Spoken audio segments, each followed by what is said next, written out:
সংবিধান কিন্তু এখনো বলবৎ আছে। এই কারণেই কিন্তু তাদের একটা আরেকটি প্রক্রিয়া খুলেছে যে জুলাই সনদের নাম করে সংবিধানের মধ্যে হয়তো বা কিছু অনুচ্ছেদ সমূহ তারা যাতে করে স্থগিত করতে পারে এবং তাদের যত অবৈধ অধ্যাদেশগুলো তারা পাশ করেছে সেগুলোকে অনুমোদন দেওয়ার জন্য একটি এক্সট্রা কনস্টিটিউশনাল এফোর্ট, অর্থাৎ সংবিধানের বাইরে অবৈধভাবে আরেকটি সনদ ইত্যাদি নামক নাম দিয়ে, প্রোক্লেমেশন নাম দিয়ে, ঘোষণাপত্রের নাম দিয়ে সেগুলোর বৈধতা দেওয়ার জন্য একটা মব বৈধতা, মব সৃষ্টি করে মবের মাধ্যমে বৈধতা দেওয়া, যেটা আইন এবং বিচারিক প্রক্রিয়ার সম্পূর্ণ বাইরে রেখে এক ধরনের তথাকথিত বিপ্লবী বৈধতা দেওয়ার জন্য একটা তারা প্রচেষ্টা চালাচ্ছে, যেটা আসলে আইনের দৃষ্টিতে কখনোই বৈধ হবে না। এবং সেই ধরনের কোন সাংবিধানিক যে আমরা বলি যে ভূমিকম্প, সেটা তো হয়নি। সংবিধান আছে এবং সংবিধান থাকা সত্ত্বেও কিন্তু অবৈধভাবেই তথাকথিত একটি সুপ্রিম কোর্টের রেফারেন্সের বালাই দিয়ে এই ইউনূস সরকারকে চিফ অ্যাডভাইজার হিসেবে তারা দিয়েছে। কারণ আমাদের সংবিধান অনুসারে দ্বৈত নাগরিকরা কিন্তু প্রধানমন্ত্রী পদে আসতে পারেন না এবং এদের বেশিরভাগই কিন্তু দ্বৈত নাগরিক। সুতরাং সেইভাবে করে তারা এমন একটা পদ সৃষ্টি করেছে যে পদের কিন্তু আসলে কোনো বৈধতাই নেই।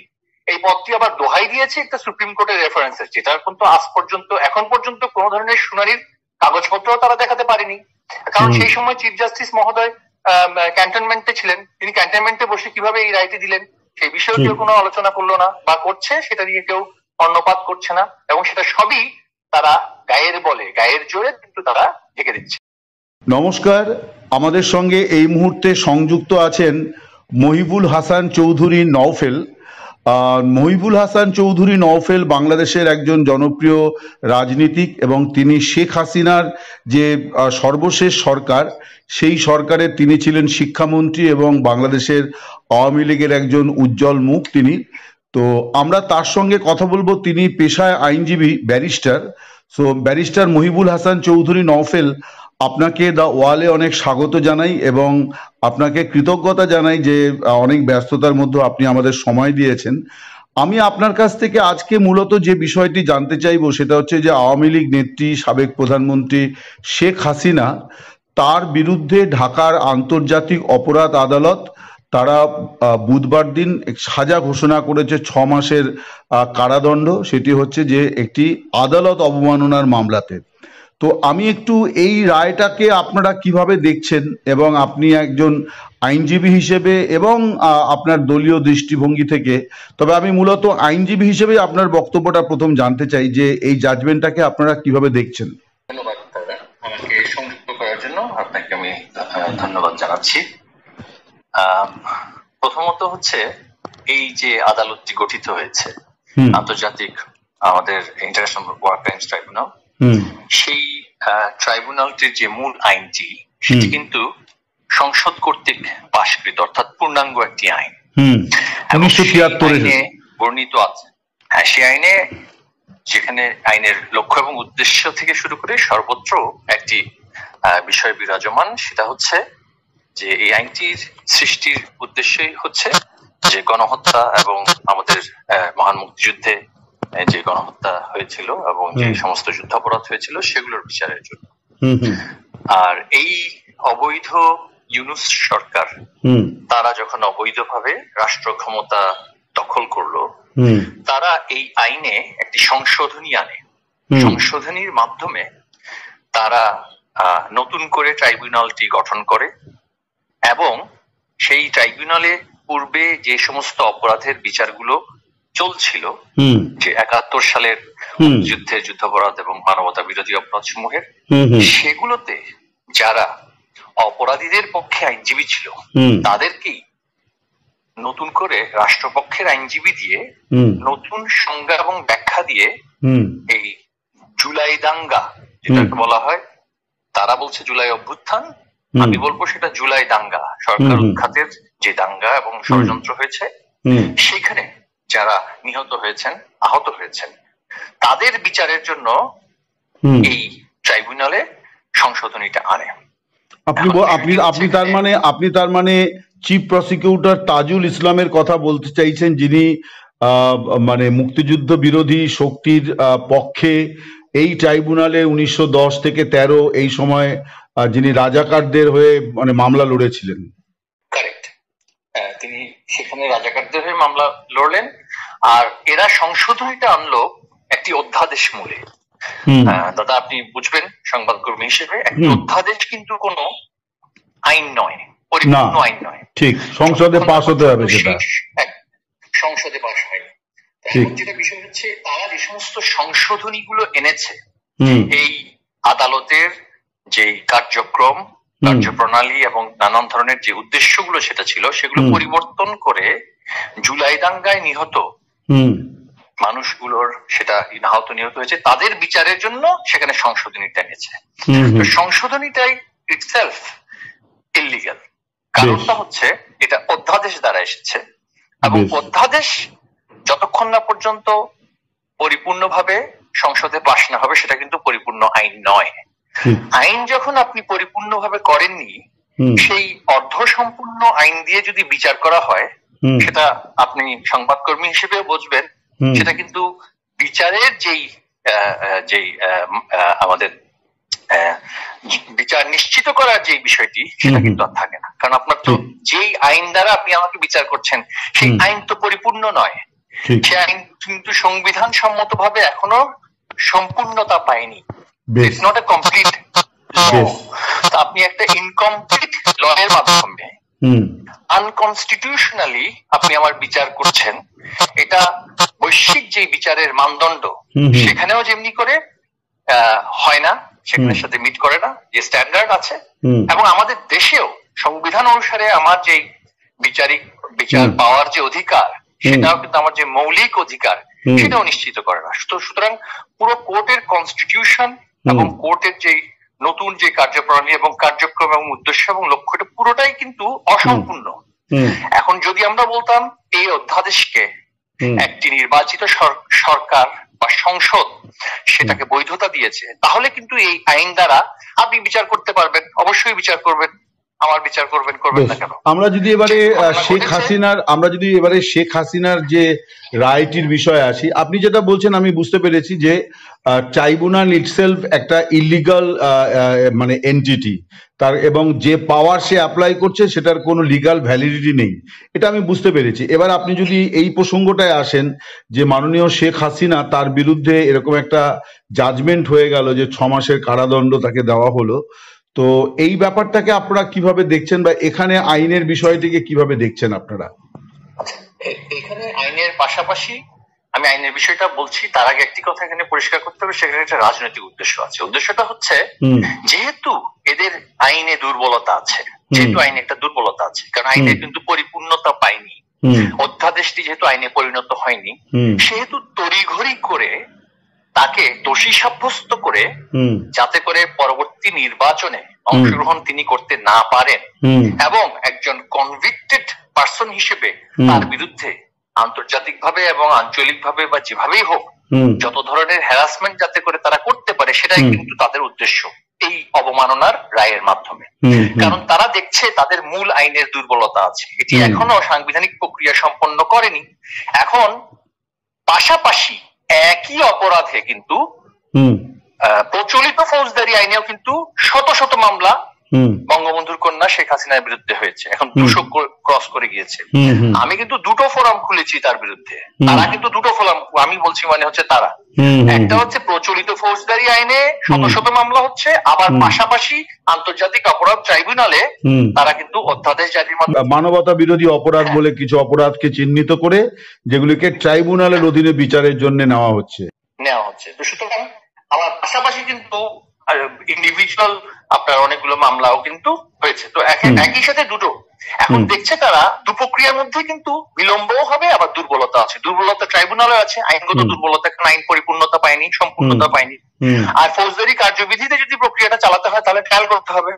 ট্রায়ালে তাকে সংযুক্ত করা কোনো দোষের সাথে সেটা কিন্তু একেবারে অসম্ভব, কারণ কোথাও প্রমাণ করতে পারবে না তার নির্দেশনায় ওই সুনির্দিষ্ট ব্যক্তিটি নিহত হয়েছেন বা আহত হয়েছেন। সুতরাং তারা এটা যখন বুঝে গিয়েছে, এখন এটাকে বলা হচ্ছে গোজামিলের রায়।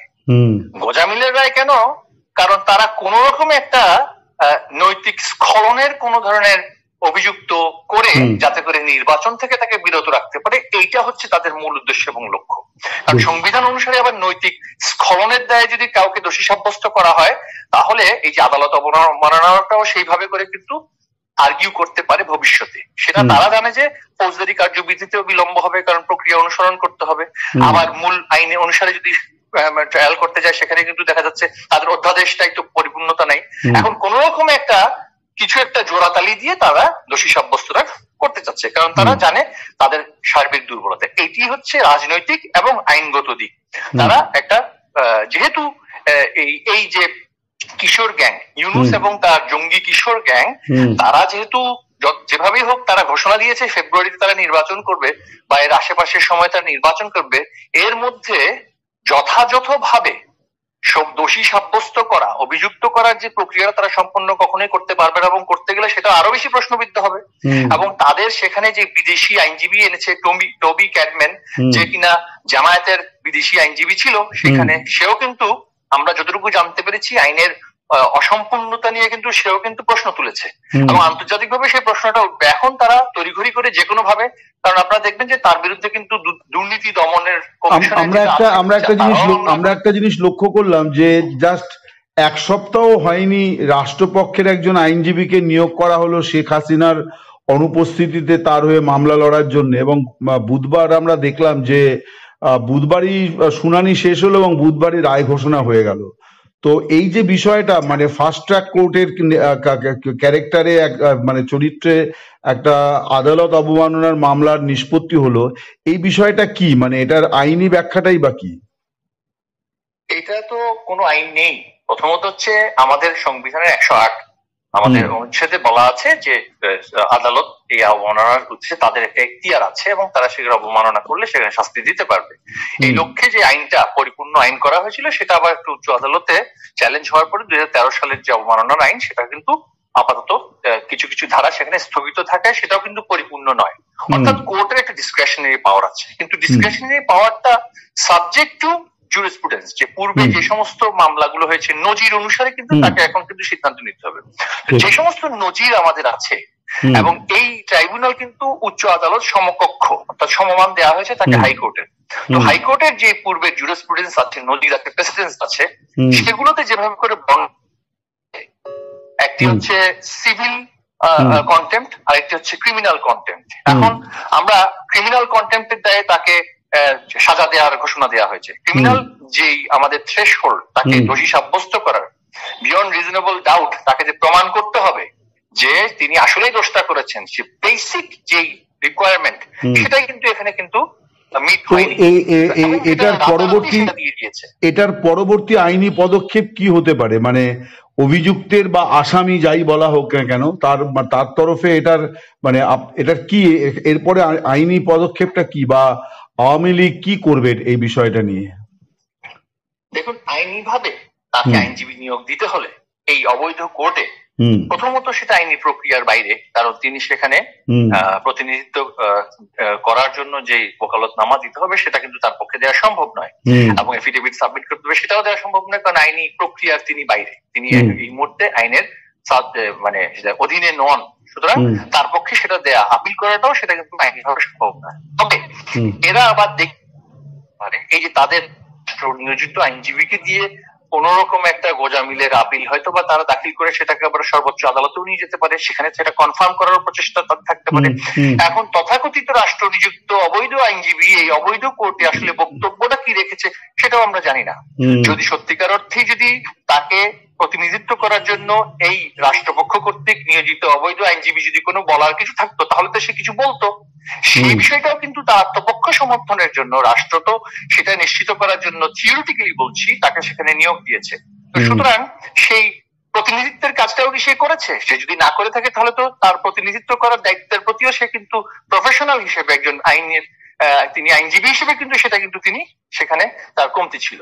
সুতরাং সার্বিক দিক থেকে এটা হচ্ছে একটা ক্যামেরা ট্রায়াল, ক্যাঙ্গারু কোর্টের ক্যামেরা ট্রায়াল। এই ক্যামেরা ট্রায়ালের মাধ্যমে তারা বঙ্গবন্ধুর কন্যা জননেত্রী শেখ হাসিনাকে নির্বাচনে যাতে করে তিনি অংশগ্রহণ করতে না পারেন এই প্রচেষ্টাটাই তারা মূলত করছে, কারণ তাদের পায়ের নিচে এখন আর মাটি নেই। আওয়ামী লীগের কি এখানে আইনি উপায়ে কোনো কিছু করণীয় আছে? প্রথমত এই আদালতের যে বৈধতা সেটাই তো আমি স্বীকার করছি না। আমরা তো বলছি আদালতটাই অবৈধ, তার কার্যক্রমটাই অবৈধ, কারণ অধ্যাদেশটাই অবৈধ, কারণ অধ্যাদেশটা আইন নয়। সুতরাং এই অবৈধ আদালতের কাছে আমি কোন ধরনের প্রতিনিধিত্ব দিতে আমরা সেটা নীতিগতভাবে আমরা অবশ্যই অসম্মত। যারা আমরা সেখানে আটককৃত বা গ্রেফতারকৃত নই, আর যারা আটককৃত বা গ্রেফতারকৃত তারা তো বাধ্য সেখানে তাদের বক্তব্যটা তুলে ধরার জন্য। এবং এই পর্যায়ে কিন্তু ইতিমধ্যেই একজন অভিযুক্ত জেনারেল জিয়া এনটিএমসি তিনি প্রধান ছিলেন, তার যে বোন সেখানে কিন্তু আদালতে এই প্রসঙ্গটা তুলেছেন। যেই আইন মূলে আপনারা এই বিচার কার্যক্রম শুরু করেছেন সেটি এখন অধ্যাদেশ এবং পূর্ণাঙ্গ আইন হয়নি, সুতরাং এটা সাংবিধানিক ভিত্তিটা দুর্বল এবং অবৈধ, সেটা কিন্তু বক্তব্যটা উঠে এসেছে এবং এই আদালত কিন্তু সেটা পাশ কাটিয়ে দিয়েছে। আদালত বলেছে এই বিষয়ে সিদ্ধান্ত আমরা দিতে পারবো না, কারণ সেটা হচ্ছে উচ্চ আদালতের সিদ্ধান্ত। হাইকোর্টের একমাত্র এখতিয়ার আছে আমি সাংবিধানিক কি অসাংবিধানিক সেটার বিষয়ে সিদ্ধান্ত নেওয়ার। অর্থাৎ এই পর্যায়ে কিন্তু চিফ জাস্টিস যিনি আছেন সৈয়দ রিফাত আহমেদ, তার কিন্তু হস্তক্ষেপ করবার খুবই প্রয়োজনীয়তা ছিল, কিন্তু তিনি সেটাও করলেন না। এই আদালতের অবৈধতাটা কিন্তু প্রাতিষ্ঠানিকভাবে আদালত নিজেই স্বীকার করে নিয়েছে। যদি সে মনে করতো তার বৈধতা আছে সাংবিধানিক, তাহলে তো সে বলতো যে না এই কারণে আমার এই অধ্যাদেশের মূলে আসতে পারি, কারণ সে কিন্তু সংবিধান কিন্তু এখনো বলবৎ আছে। এই কারণেই কিন্তু তাদের একটা আরেকটি প্রক্রিয়া খুলেছে যে জুলাই সনদের নাম করে সংবিধানের মধ্যে হয়তো বা কিছু অনুচ্ছেদ সমূহ তারা যাতে করে স্থগিত করতে পারে এবং তাদের যত অবৈধ অধ্যাদেশগুলো তারা পাশ করেছে সেগুলোকে অনুমোদন দেওয়ার জন্য একটি এক্সট্রা কনস্টিটিউশনাল এফোর্ট, অর্থাৎ সংবিধানের বাইরে অবৈধভাবে আরেকটি সনদ ইত্যাদি নামক নাম দিয়ে, প্রোক্লেমেশন নাম দিয়ে, ঘোষণাপত্রের নাম দিয়ে সেগুলোর বৈধতা দেওয়ার জন্য একটা মব বৈধতা, মব সৃষ্টি করে মবের মাধ্যমে বৈধতা দেওয়ার, যেটা আইন এবং বিচারিক প্রক্রিয়ার সম্পূর্ণ বাইরে রেখে এক ধরনের তথাকথিত বিপ্লবী বৈধতা দেওয়ার জন্য একটা তারা প্রচেষ্টা চালাচ্ছে, যেটা আসলে আইনের দৃষ্টিতে কখনোই বৈধ হবে না। এবং সেই ধরনের কোন সাংবিধানিক যে আমরা বলি যে ভূমিকম্প সেটা তো হয়নি, সংবিধান আছে এবং সংবিধান থাকা সত্ত্বেও কিন্তু অবৈধভাবেই তথাকথিত একটি সুপ্রিম কোর্টের রেফারেন্সের বালাই দিয়ে এই ইউনূস সরকারকে চিফ অ্যাডভাইজার হিসেবে তারা দিয়েছে। কারণ আমাদের সংবিধান অনুসারে দ্বৈত নাগরিকরা কিন্তু প্রধানমন্ত্রী পদে আসতে পারেন না এবং এদের বেশিরভাগই কিন্তু দ্বৈত নাগরিক। সুতরাং সেইভাবে করে তারা এমন একটা পদ সৃষ্টি করেছে যে পদের কিন্তু আসলে কোনো বৈধতাই নেই। এই পদটি আবার দোহাই দিয়েছে একটা সুপ্রিম কোর্টের রেফারেন্সের, যেটা কিন্তু আজ পর্যন্ত এখন পর্যন্ত কোন ধরনের শুনানির কাগজপত্র তারা দেখাতে পারেনি। কারণ সেই সময় চিফ জাস্টিস মহোদয় ক্যান্টনমেন্টে ছিলেন, তিনি ক্যান্টনমেন্টে বসে কিভাবে এই রায়টি দিলেন সেই বিষয়ে কেউ কোনো আলোচনা করলো না, বা করছে সেটা নিয়ে কেউ কর্ণপাত করছে না, এবং সেটা সবই তারা গায়ের বলে, গায়ের জোরে কিন্তু তারা ঢেকে দিচ্ছে। বেশ, মিস্টার নওফেল, আপনাকে অনেক ধন্যবাদ। আপনার বক্তব্য থেকে যেটা আমরা বুঝতে পারলাম সেটা হচ্ছে যে আন্তর্জাতিক অপরাধ ট্রাইব্যুনাল, যে ট্রাইব্যুনালে শেখ হাসিনার বিচার হচ্ছে, সেই ট্রাইব্যুনালটিকে আপনারা অবৈধ, অসাংবিধানিক এবং কি বলে বেআইনি বলছেন, এবং স্বভাবতই সেই ট্রাইব্যুনালের কোন রায়কেও আপনারা গ্রহণ করছেন না। আপনারা মনে করছেন যে সেই রায়টিও বেআইনি, অসাংবিধানিক এবং এর কোনো আইনি বৈধতা নেই। তো আপনাকে অনেক ধন্যবাদ। অবশ্যই সংবিধান যেহেতু এখনো বলবৎ আছে, এই আইনের কোনো সাংবিধানিক ভিত্তি নেই। বেশ, আপনাকে অনেক ধন্যবাদ এবং কৃতজ্ঞতা ওয়ালের সঙ্গে কথা বলার জন্য। ভালো থাকবেন। আপনাকেও ধন্যবাদ।